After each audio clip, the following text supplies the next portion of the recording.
will also see in the slideshow many pictures of Caitlin getting very dirty in the game against Reedsburg. So, yeah. Carly goes, ooh. Carly Johnson. Carly has no regard for her physical well-being. Carly is completely willing to sacrifice herself and her body mostly for the attempt to get a goal. She will do anything to put a shot on. You will again see several pictures of Carly in positions where no part of her body is on the ground, at times completely parallel with the ground, and one of them is one where she actually scored like that. Yeah. Carly learned also this year that she could change the way she scored. She was used to being an athletic person who could get out in front. She could get out on a break and score with a one-on-one with the goalie. At the varsity level, that doesn't happen very often because everybody is bigger, faster, stronger.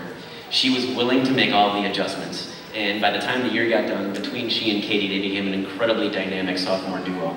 If you were at the La Crosse Central game, you got to see two of these, and they were probably two of the most beautiful goals I've ever seen in my life.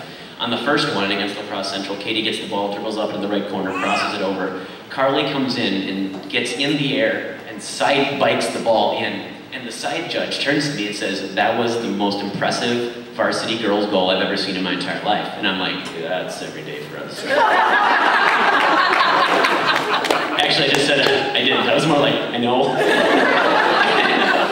And then the second one, it was the exact same cross, and Carly came in with her body and her knee and just hammered it home. It took her a while because we had to teach her that she didn't have to have a perfect contact. I just cared about it going in the back of the net. I didn't care if it was pretty. And once she got over that, it was awesome. Her reckless abandonment can be seen best probably, again, in the very beginning of the Richland Center game. Same thing, Katie gets across, it's at the back post. Carly comes in to go at the ball, only the ball's a little over her head, but she came at it so hard that her entire body crushed the side post and the goal.